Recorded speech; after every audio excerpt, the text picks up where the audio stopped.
I'm about to walk you through the best methodology that exists for planning out your novel. Many writers have personally paid me over 5 figures to take them through this process, and we used to only teach this in workshops where people paid thousands of dollars to be a part of it. And in this video, I'm going to walk you step by step through the entire thing. Now, I'm Tim Grahl, the CEO of StoryGrid, where we teach writers how to write books that actually work. I'm the author of 6 books, including my most recent, The Shithead, which has been praised by New York Times and Wall Street Journal bestselling authors. Everything I teach is built on the expertise of StoryGrid's founder, Sean Coyne, an editor, writer, and story researcher with over 30 years of experience in publishing. His track record is an 86% success rate in the marketplace, while traditional publishing doesn't even crack 35%. So if you're here to learn how to tell a story that keeps readers hooked, you're in the right place. Now, you might be wondering, why would I give this away for free, especially when this exact process has generated over 6 figures in revenue for me and for StoryGrid? Now, I'll talk more about that later in the video, but for now, here's what I want you to know. What I'm about to walk you through is robust. This tool doesn't just help you brainstorm a few cool ideas, it walks you through theme, genre, character development, the spine of your story, the deep structure work that turns a vague concept into a fully formed writable novel. And once you complete this process and it works, you'll have what every serious writer wants: a story that's structurally sound, emotionally compelling, and ready to start drafting. Now, let me be clear. This isn't meant to be done in one sitting. In fact, if you try to rush through it, you're going to miss the whole point. It's not that it's hard to fill out this thing because it's not that complicated. It's hard because it forces you to think, to make creative decisions, to confront the weak parts of your idea, and to push past vague inspiration into real clarity. And for most writers, this takes time. I'm talking weeks, not hours. The first time I went through this with an editor, it took me almost 3 months, needing once a week for multiple hours. And that part's really important too. This process works best when done in dialogue, with someone who deeply understands story structure, a great developmental editor, a coach, someone who can help you see what you can't see. I use this exact process for myself. I use this for my book, The Shithead. I've taken other writers through it, and I just finished up using it for my next novel. And what's amazing is with just a little bit of dialogue with Sean Coyne and making sure I'm on the right track, I was able to fill in the whole thing. And then when he reviewed it, he said I had a working story, and actually this morning, I drafted the first scene of my next novel. Now, before StoryGrid, I tried all of the different methods out there, from snowflake method to save the cat and all kinds of other things, trying to figure out how to shape a novel. This is the only one that has both worked for me, and I've taken lots of other writers through it as well. So if you're ready to do the work and you want to tell a story that actually works, you're in the right place. Let's go ahead and dive into the document and we can start working through it together. So I have this entire process in a Google Doc, and you can actually access this right now. Just go to storygrid.com/NP. There's a link down in the description. Just click that, sign up, and I'll send you this exact document as soon as you sign up. And you can take it and start running with it to plan out your own book. So we call it the StoryGrid Narrative Path. And I just love that name because it's this idea of like walking down a path towards figuring out your story. So as I walk you through this, I'm going to use different examples from my own books, from students I've worked with, so that I can show you how this works as you start building out your own narrative path. Now, one thing I really encourage you to do, and I do this with all of the people that I work through this, is if you have an idea for a book, I want you to just put it on the shelf for now, because a lot of times people come to their book ideas in different ways. They have a world they want to tell a story in, or they have a particular character or the particular setup for a story.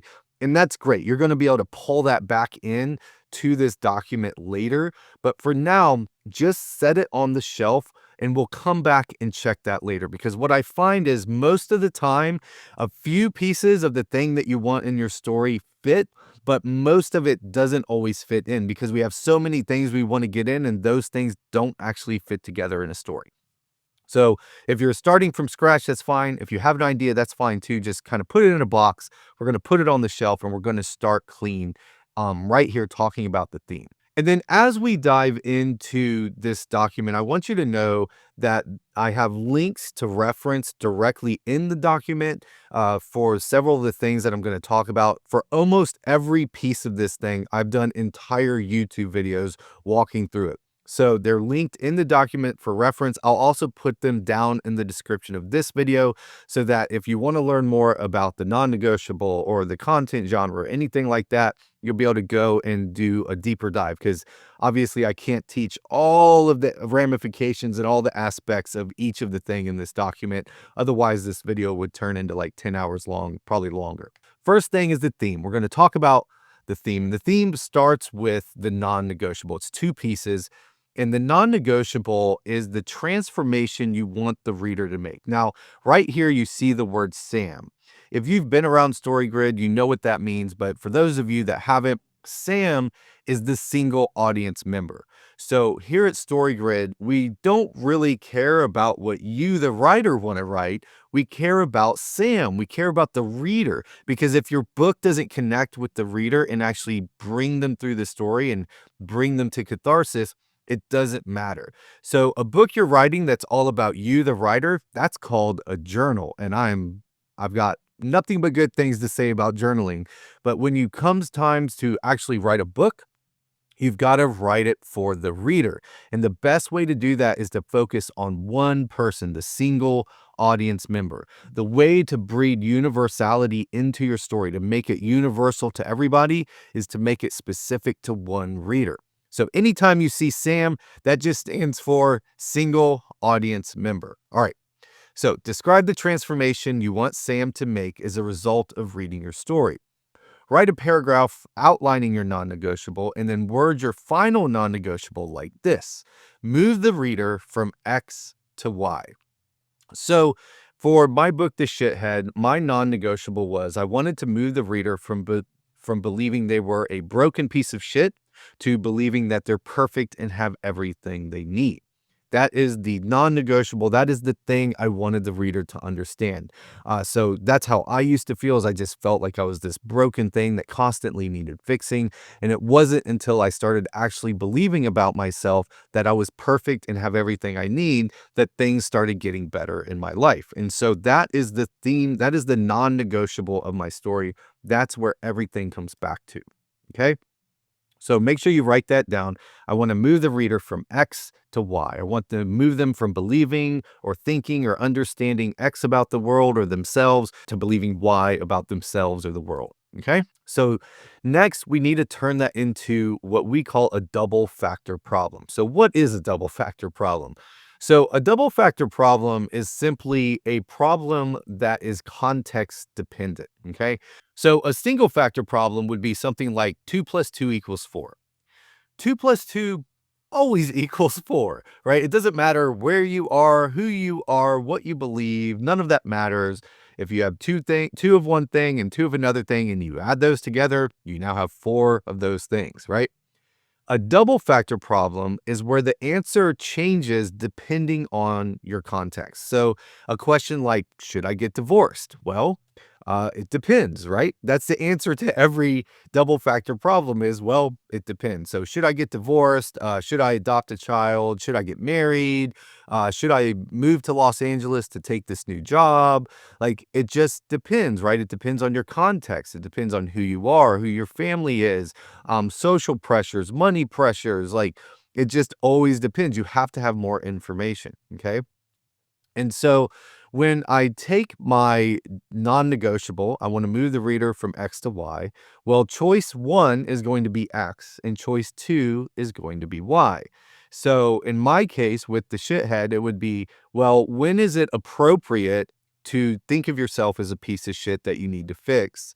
And when is it appropriate to think that you're perfect and have everything you need? Because I'll tell you something, you get a lot done when you think you're a broken piece of shit that constantly needs work. You do lots of work to overcome that thing. I meet people on a pretty regular basis who I can tell that's what they think of themselves. Some people explicitly tell me that's what they think of themselves. There are in complete religions built on you are broken and sinful and nothing good comes from you.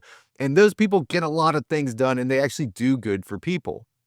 So what makes sure that your book is not just like something preaching one way, right? See, that's the problem, is that a lot of people turn double factor problems into single factor problems. Like for instance, when should you murder, right? And a lot of people might say, well, you should never murder. And it's like, well, what if somebody's like invading your house and trying to kill your family? Or what about war? Like once you change the context, all of a sudden it's not so black and white, right? So we have to make sure when we're writing our story that we're not just preaching the why side of our move a reader from X to Y non-negotiable. We have to give room for the X and the Y, and understanding that sometimes that X thing is not so bad. So for instance, I was working with a student and she's like, I want to write a story. I want my non-negotiable to be women should throw off the shackles of their culture and just truly be who they are. And I was like, okay, that's great. We're going to move the reader from, succumbing to their culture and taking on everything they're told they're supposed to be. And we want to move them from understanding they should throw that off and be who they truly are. That's a good non-negotiable. It's like, all right, well, so steel man that other argument, right? Instead of straw manning an argument, we're going to steel man an argument. I was like, when should women succumb to culture and just do what they're told? And she's like, well, never. I was like, well, wait a second. What if I'm a 14-year-old girl in Taliban-ruled Afghanistan? Should I just throw off the shackles of culture and live life however I want to live it? She's like, oh, well, no, because she'd probably get murdered in the process. I was like, exactly. So there are contexts where choice one is the right choice, and you have to be honest about that, or it's never going to work.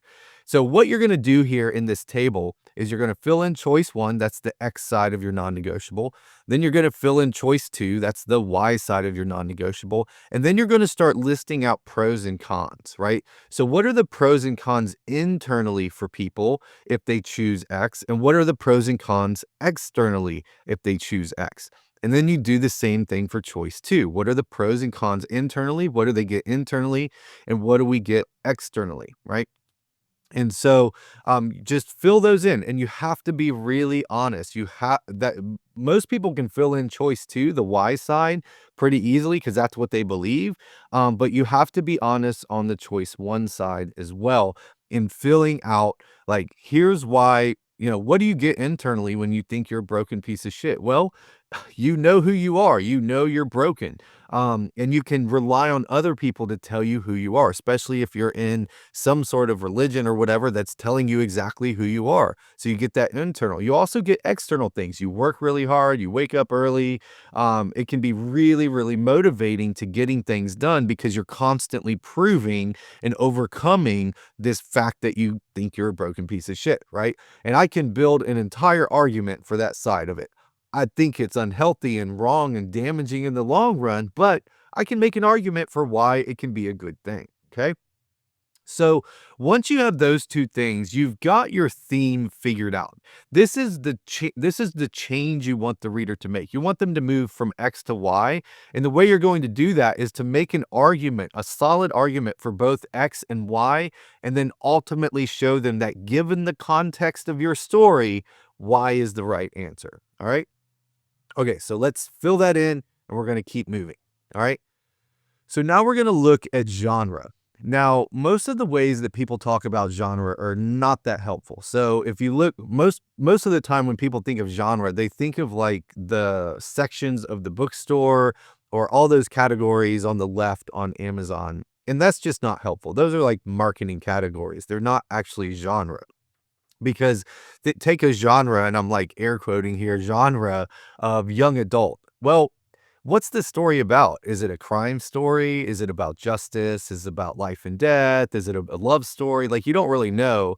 Really, all young adult is like a PG-13 rating on a book, right? It's like there's not going to be a ton of sex or a ton of violence or a ton of cursing if it's young adult, right? So those genres aren't always helpful. So at StoryGrid, we have the 5-leaf genre clover that Sean came up with years ago. It's in the original book, The StoryGrid, and it helps you figure out what your story's actually about and the world that your story is taking place in. Okay, so now, so the first one is the time genre, and the two ways we look at time genre. The first is how long is the story you're telling for the reader, right? So is this a short story? Is this a novella? Is it a novel? And if it's a novel, is it going to be like 80 to 100,000 words, or more like 200 to 250,000 words, right? So how long will it last for the reader? And then how long is it for the characters? So how long does this story last for the characters? So in my last book, The Shithead, it was about 80,000 words. So most people aren't going to be able to read that in one sitting.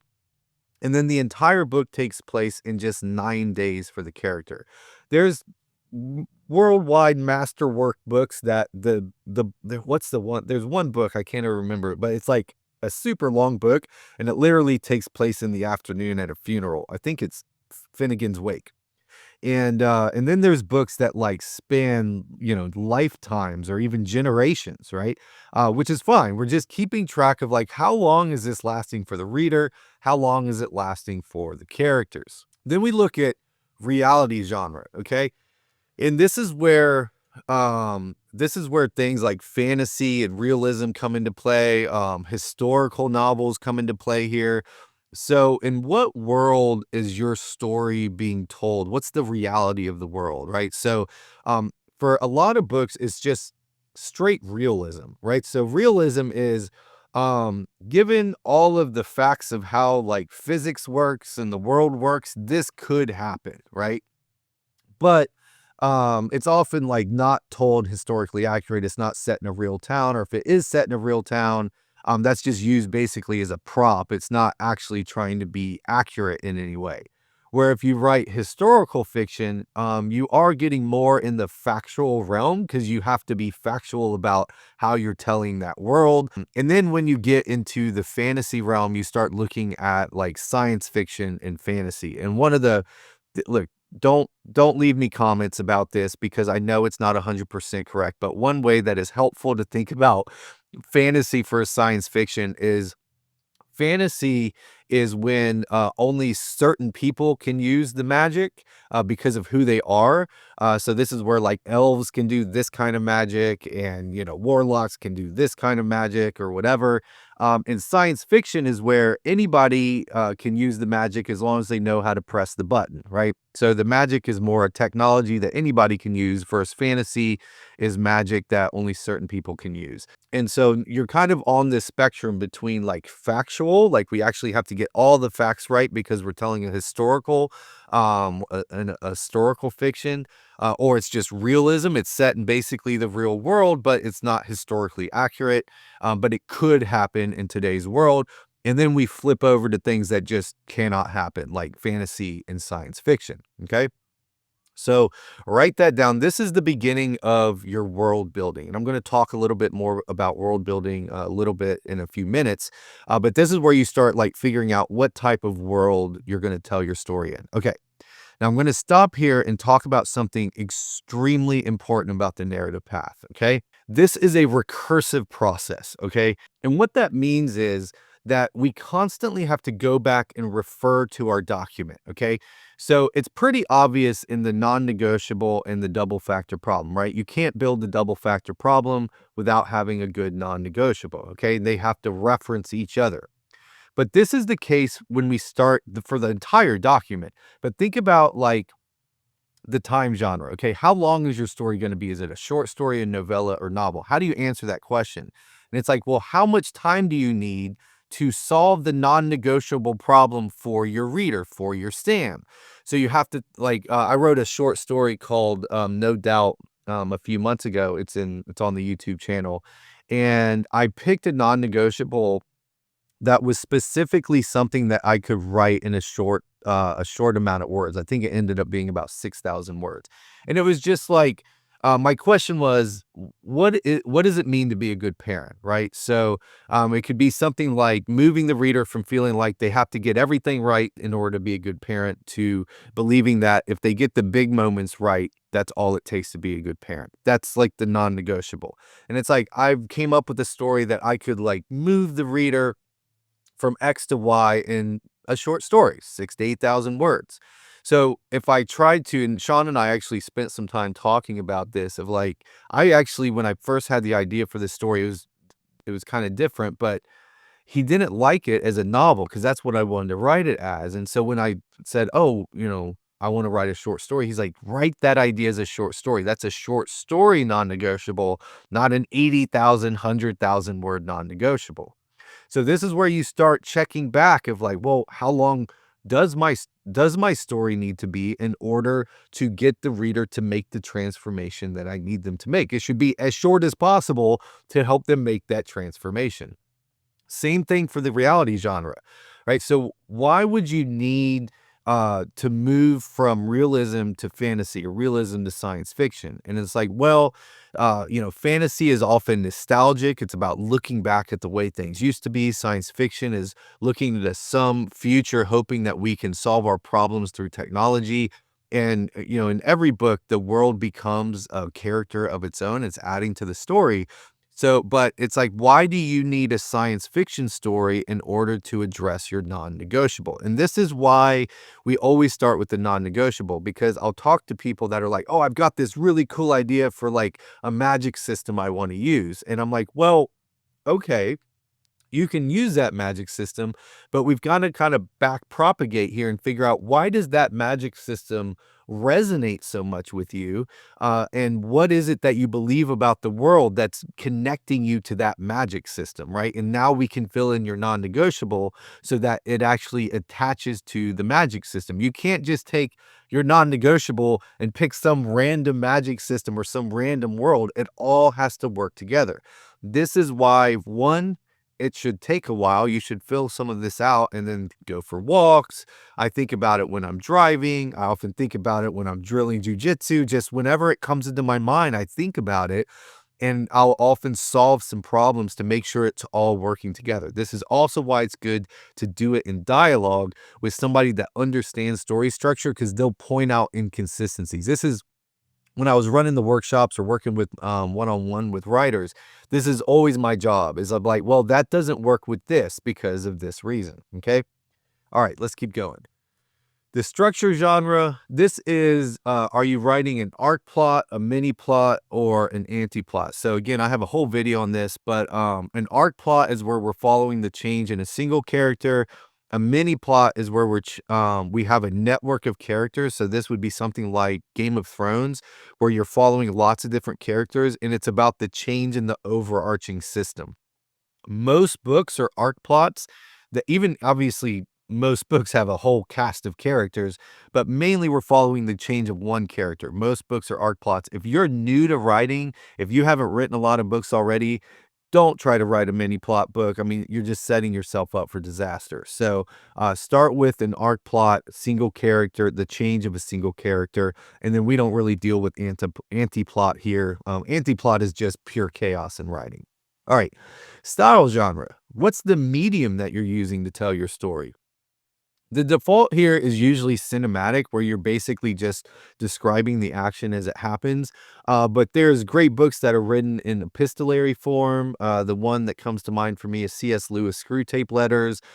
There's books where it weaves epistolary into it. I think Gone Girl was like this, where there was like journal entries woven through the actual story. You can tell it. There's lots of different mediums, but you're basically thinking like, in what form am I delivering this story to Sam? What's the best form to deliver my story about my non-negotiable and double factor problem to Sam? Uh, that leaves us with the content genre. This is the fifth leaf of the five-leaf genre clover. And this is the one, when people start thinking about genre, this is often what they're trying to get at. And this is the core value at stake in your story. So is your story about life and death? Well, you're writing an action story. Is your story about justice and injustice? Well, you're writing a crime story. Is your story about oppression, right? Oppression could be a society story, right? Are you writing about love and hate? Oh, well, you're writing a love story, right? And so there's 12 different ones. There's 9 external and 3 internal, and they follow Maslow's hierarchy of needs. Again, I go deep into this in other videos, so you can dive deeper into this. But it's really important that you pick the one that best tells your the story you're trying to tell. Again, you're non-negotiable. So literally, just so again, I'm going to keep harping on this. Whenever you get done with the section, so like, so often what I do, this is what I did for my most recent book, is I came in, I figured out my draft of my non-negotiable. Then I figured out my draft of the double factor problem, and then I just left it alone for a couple days. And then I came back and I'd been thinking about it. So I'm like, that non-negotiable is not quite right. And I would tweak it a little bit, which then would affect the double factor problem. And then I would fill out the whole next section. So I'd fill out all the genre stuff, okay? And the other thing that I do under content genre is I'll fill in all of the obligatory moments and conventions for that genre. So again, we go deep into this on our website and other videos, but every content genre has obligatory moments and conventions. So I'll kind of fill those in of what I'm thinking. So then I step away from the document. I'll go talk to Sean. I'll talk through what I've done. He'll point out some inconsistencies in how we got to make it work. And here's the longer you fill this in, the harder it gets to fill in, because what'll happen is if I make a change to the content genre, well, man, that has to change the non-negotiable. If I make the change to non-negotiable, I've got to make sure I ripple that change all the way down through all the other decisions that I've made. Okay. All right, so we've talked about the theme, we've talked about the genre. Let's look at the premise and what we call the proposition of possibility. So this is where we start getting really specific about what's happening in our story. So now that we know our theme, we know what we're trying to accomplish with our book, and we know the general genre, right? So we know the reality genre, we know the content genre, we know it's an arc plot, all of that. Now we can start thinking about, well, who is our protagonist? And this is one you're going to want to spend a lot of time on. So don't just like write their name down, right? You got to start thinking about, remember, the protagonist is there to stand in the gap for the reader, for Sam. So Sam, the reader, watching the protagonist go through all the hardship in your story and then coming out at the end, they're going to learn how they should approach problems like your non-negotiable. So you have to think about, okay, I've got my single audience member. Who is the best protagonist to stand in the gap so that Sam can watch them go through this? Okay, this is one of the wonderful things about reading is we can learn by watching somebody else suffer and somebody else go through hardship. This is the kind of writing we're all trying to do. We've read these books that have changed the way we see the world, that helps us understand ourselves better, understand the world better, helps us see things differently. And that's because we followed the protagonist as the protagonist went on that same journey. So what problems does the protagonist have at the beginning of the story? How old are they? Give me all their demographic information. Now, don't get too crazy here, okay? I've seen those character sheets where they're like pages and there's like backstory and like all this bullshit that's just not that relevant. All you've got to do is come up with the things that are relevant to your story, okay? That's why there's no like, you're never going to find here a story grid like our character sheet, of all the stuff you got to figure out about your characters. Because I'm telling you, you don't have to figure out the same stuff for every character, even the protagonist. You just need to know enough so you can start writing your story. So you do have to know like who they are, their demographics. Is their family involved in the story? Well, who's their family, right? You got to kind of start thinking about who they are, where they've come from, what they do for a living, and all of that. But there is not a just standard set of things that you have to fill out for every character. That's called a distraction, and that's called resistance, okay? So this is where I'll start thinking about their name, because now I know like what their non-negotiable is and all of that kind of stuff. So I'll start thinking through, okay, what's a good name for this character? By the way, this is a really good point to use ChatGPT. So this is where I'll start using AI. I'll just start throwing stuff out of like, oh, I'm working on a character. This is who they are. This is what my story is about. This is kind of their background. Give me a bunch of names to choose from. They'll just give me like 20 names and I'll pick one of those or it'll kick off an idea for something else. So do that. Then we're going to move on to the force or forces of antagonism. Now, remember, the antagonist of your story is not necessarily just the villain or the bad guy. The antagonism is both the force that's forcing your protagonist to change, they're causing the inciting incident, all of that, and they are the thing in the way of the protagonist getting what they want. So at the beginning of your story, a lot of times the antagonist ends up being their friend because they're the ones that come into their life and is like, hey, we should go do this thing. And they're like, I don't want to do that thing. And so the antagonist is both pushing them to change and getting in the way of them staying the same. So, for instance, in The Matrix, for the first several scenes of that story, the antagonist for Neo isn't necessarily Mr. Smith and the robots. It's Trinity and it's Morpheus because they are the ones kicking Neo out of his normal world. They cause the inciting incident. Okay. So, what forces of antagonism are you going to have in your story? Now, again, you're not going to get this right on your first try.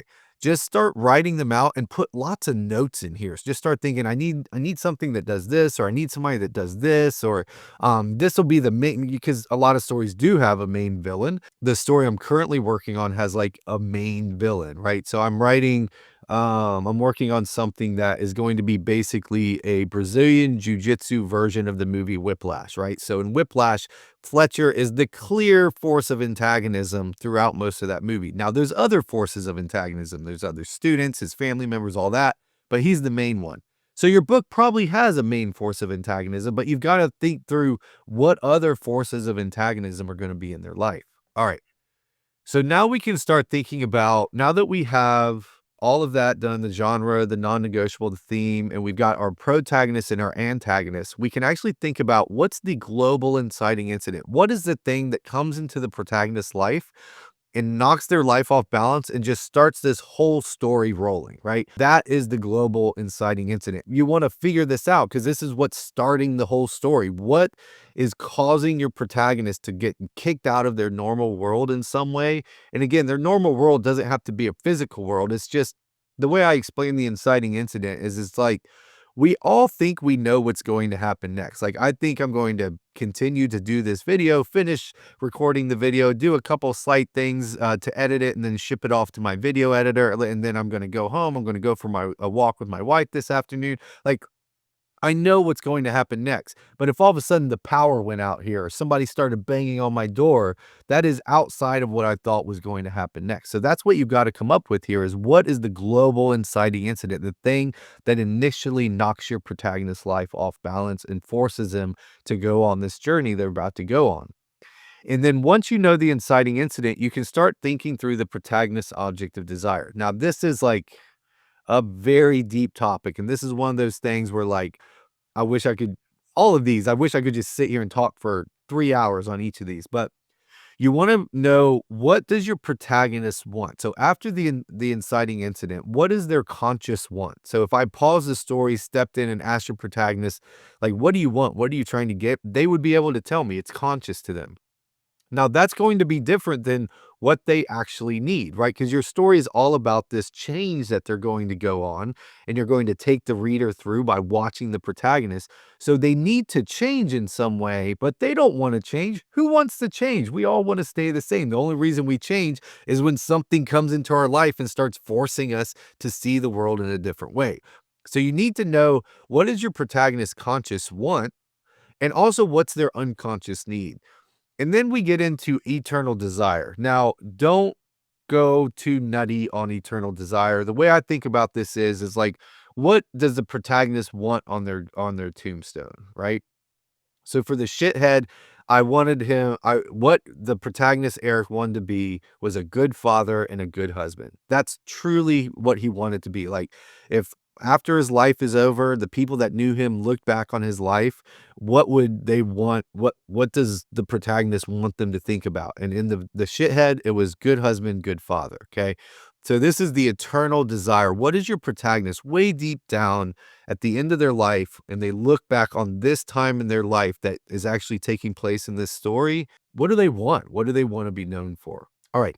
And then let's get into context. Okay, so this is where you take that reality genre and you start blowing it out and figuring out the context of your story. Okay, I'm going to say the same thing here that I said at the protagonist. Do not go nuts on details. Okay, you just need the loose understanding of what the context is, what the world is. So if it's if it's realism, so for the Shithead, it was Nashville, Tennessee in 2015 on Osceola Drive. Like, I knew exactly where the protagonist lived, where the house was. I live in Nashville, so it was easy for me to write about the story in the city that I live.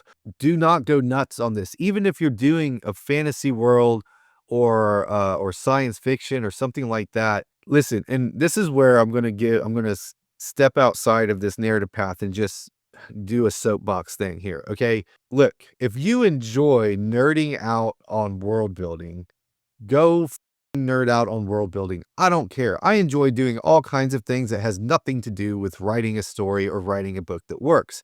So you nerding out on your world building is not a bad thing, but you taking time to figure out all of the complex and intricate details of your world before you ever try to write your book is called resistance and a waste of time, unless you're just doing it for fun, right? So it's kind of like when I watch Netflix, I don't tell myself I'm researching story. No, I'm watching Netflix. I'm just enjoying watching a show. I don't put it in the like becoming a better writer category. So this is where it's like all you need is the basic loose understanding of your world because one, it's going to change as you write your story, and two, you're going to discover it as you write your story. So one of the important parts of this narrative path is like not going too high level where you don't know anything about your story. That's called pantsing, and it's mostly a waste of time for 99.9% of writers. Or you don't want to go too deep and figure out too many details. So I think about this like when you build IKEA furniture, you want to get all the bolts in so it all is there, but you don't tighten them all down until it's all put together. Okay, it's that basic idea. So, for instance, I'm working with a writer right now and they're writing a time travel story.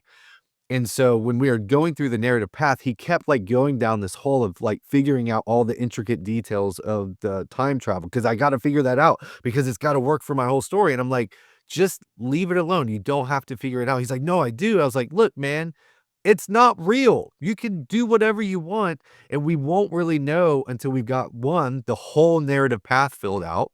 And then two, you start writing. And then when it's time to write the scene that gives information on the time travel, you'll know it. And sure enough, that's exactly what happened. So don't drive yourself crazy coming up with all the intricate details of your world. You can do that in real time as you're writing your story. So what happens is if you try to figure it out ahead of time, 80 to 90% of the work you do won't end up in the book. And so it's kind of a waste of time. And then probably the other 10 to 20% you ended up changing anyway. So just get the general context of where, like, if you're writing a science fiction where it's happening on a spaceship, figure out, like, how big is the spaceship? How many people are on board? Where does your person live on that spaceship? What are the different general parts of the spaceship? You know, where is it in space? Where did it come from? Just a few things like that. And then you can fill in the details. Also, don't worry about being overly consistent, like having to track perfectly through the book. That's what editing's for. So that way, if you change it throughout the book, you're like, oh, it'd help the story if the context was like this instead of like this, then you change the context to fit the story. And later in editing, you can go back and smooth it out. That's probably what I should have said from the beginning is the context is there to serve the non-negotiable, to serve the change that you're trying to make in the reader. The story does not exist to serve the context. So if you over tighten the context, you'll then over tighten the story to the context instead of to the reader, the non-negotiable, which is the whole point. All right, I want to stop there and keep going.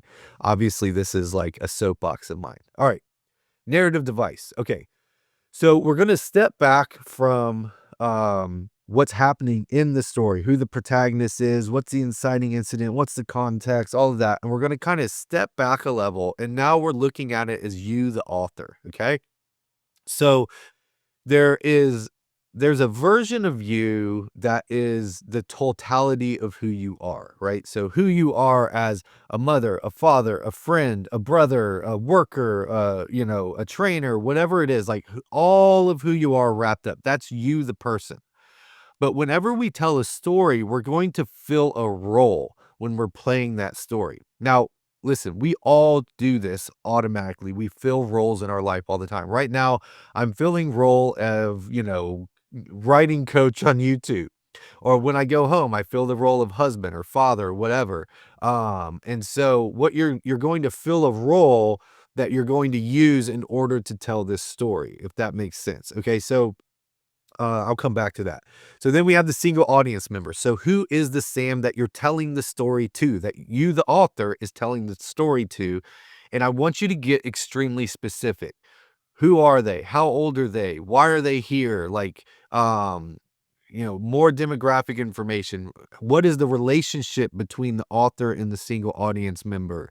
Those kind of things. And then we're looking at the problem. So what is the author is telling the story to Sam in order to help her solve a problem. So what is the problem that Sam is having that she needs help with?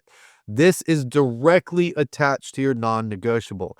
Something about the X of your non-negotiable isn't working for Sam anymore, but they don't know what to do. And so in order to get them to move from X to Y, you're not just going to tell them, well, you shouldn't believe that anymore. You should believe this. That's not how we change people's minds. Instead, we're going to tell them a story. Okay, so for instance, if you look at The Hobbit by J.R.R. Tolkien, that story is told as if a grandfather is telling a story to his grandchildren, helping them know when you should stay home and stay safe and when you should risk going out in the world and adventuring. Okay. And you see this through the story. There's like one point where he stops. He's like, "Don't worry, Bilbo's gonna be okay," right? So that is not something you would do if you were telling the story to an adult, right? So if you look at something like Silence of the Lambs, he wants you to be terrified. That's the whole point of the story, right? So you have to think about, who are you in relation to Sam? Why are you telling them this story? How does Sam understand what's happening in the story? And why are you telling them the story in the first place? What problem are you helping Sam to negotiate their way through in your story? And that's your narrative device. This helps with so many different things. It helps you know what kind of language to use, right? I'm going to use different language if I think children are reading it versus if I think adults are reading it. Also, like, I'm gonna use different language if I think people like, if I was writing my story that was based in Nashville, specifically for people that, lived in Nashville, I wouldn't have to explain a bunch of the stuff I end up explaining in the book about locations, because they would already know. So it comes down to literally the words you choose on the page are, impacted by what you choose in your narrative device. So again, you figure out your narrative device, you got to go back through and make sure it's all still working together. Does your non-negotiable and your genre and your premise and your narrative device all fit together in your story structure? And just so you know, if on your first draft it does, you're doing it wrong. There's no way you'll get it right on your first try. That's why we do it recursively over a long period of time, and we do it in dialogue with somebody that really understands story structure. All right. So now we're going to look at the global 5 commandments. We're getting close to actually getting our full narrative path done. So this is the full arc of your story. So the global 5 commandments of storytelling are inciting incident, turning point, progressive complication, crisis, climax, and resolution. They are how you track the change in your story. So something incites the protagonist, a form of antagonism comes in, incites them. They have to leave their natural world and start going on a journey, right? And then through that journey, they're going to hit a lot of hardships trying to fix their problem. Those are called progressive complications, and they're going to reach a turning point where they realize there's no going back to the way things are. I have reached a point where I have to make a tough decision. That tough decision is the crisis. It's always a binary A or B that has real consequences, right? So again, I go deep into this in all these other videos. And then the climax is when the protagonist acts on their decision, and the resolution is what happens as a result of their decision. Inciting incident, turning point, crisis, climax, or resolution. At this point, you should have everything you need to plan out the full arc of your story.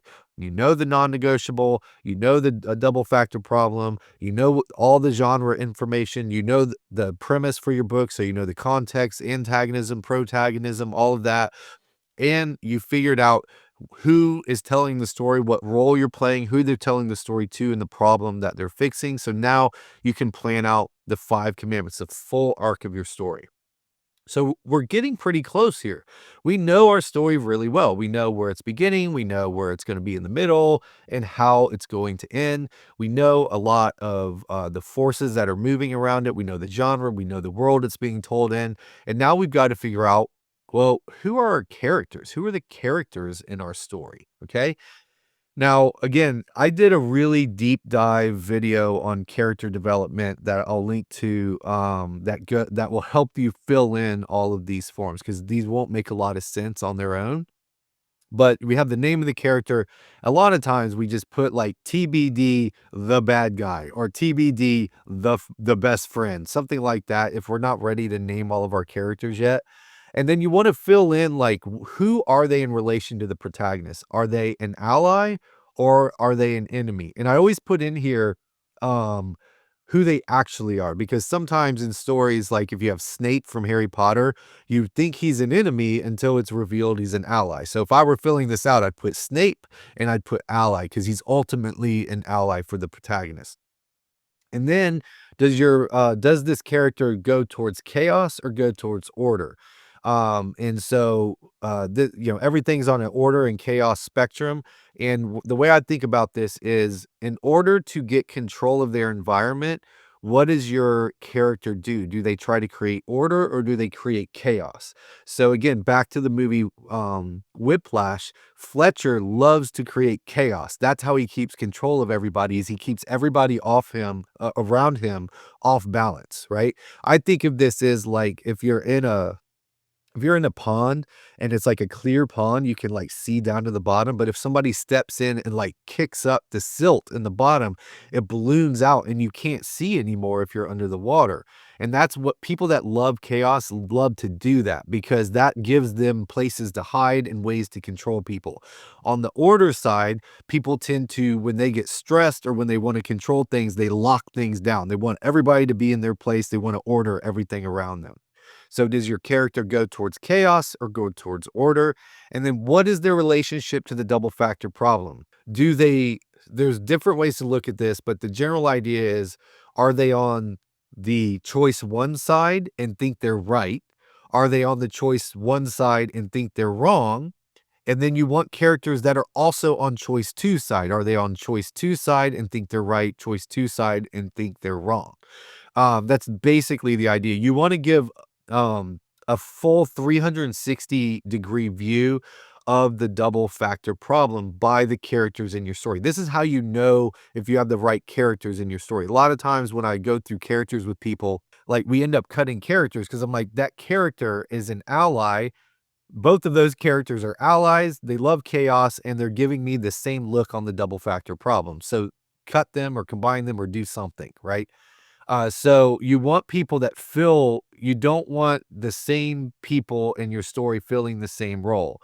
So you can have an ally that loves chaos and you can have an enemy that loves chaos, right? And then you can have an ally that loves order and an ally that loves chaos, and so on and so forth.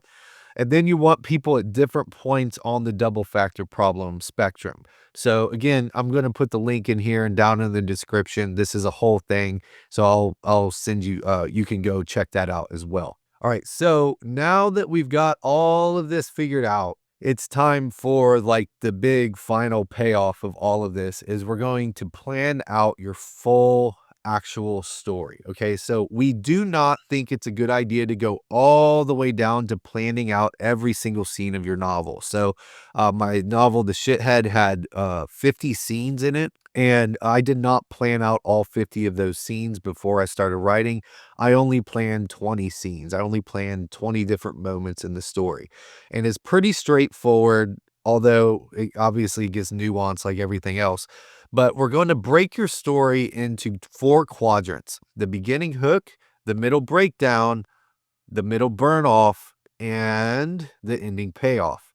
So we're going to break your story into 4 quadrants. And then we're going to plan out the 5 commandments of each of those quadrants, right? So we have the global 5 commandments, remembering the commandments are like Russian nesting dolls, right? So you have the global 5 commandments, then you have the 5 commandments of a quadrant, and you can break that all the way down to like 5 commandments of a scene, 5 commandments of a single beat within a scene, okay?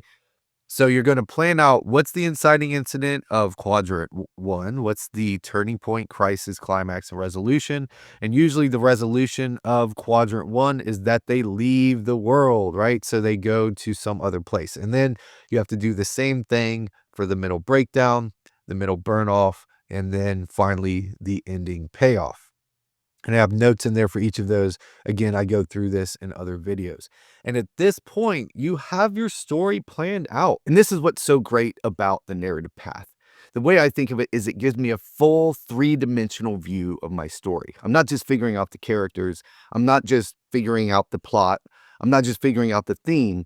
I'm going through all of that and genre and everything else we just went through to make sure it's a full cohesive story working together. And so this is the process I went through to figure out the Shithead. And I figured out the whole story, got it all planned out. I worked with an editor on it.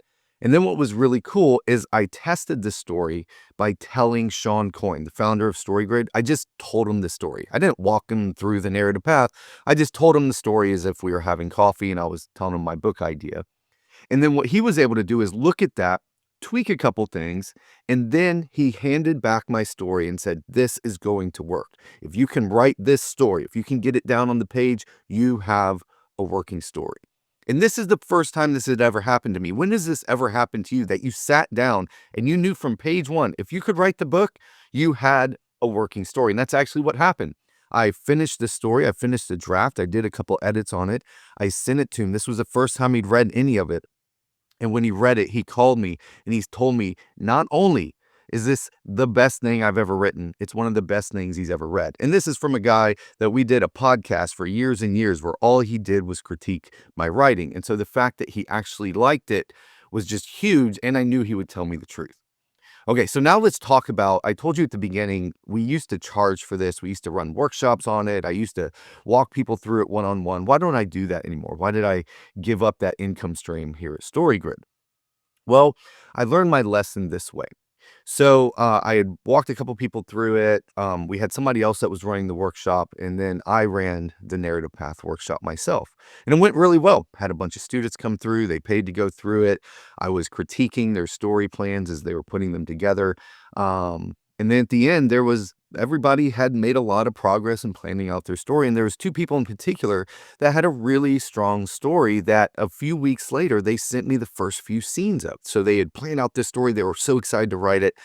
And then they sent me the scenes and I realized, I looked at their line by line writing. I'm like, oh my God, they can't write. They're not good enough to write the story down. This would be like if I had done the whole plan for my book, The Shithead, but then couldn't actually write it down, couldn't execute on that line by line writing.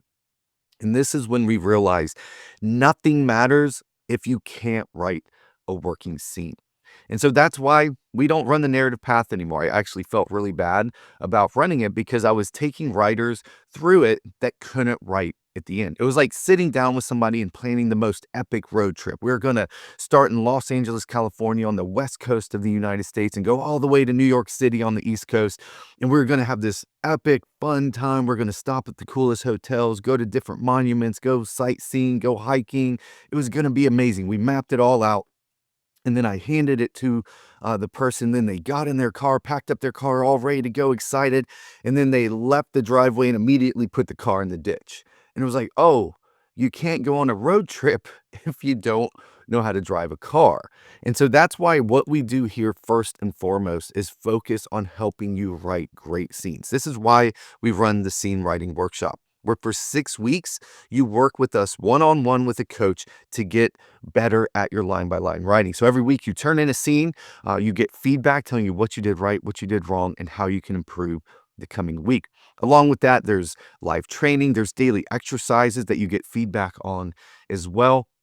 and so much more. These have become the number one most favorite thing that people love about StoryGrid because we can help writers make more progress on their writing in 6 weeks than 6 years of doing it on their own.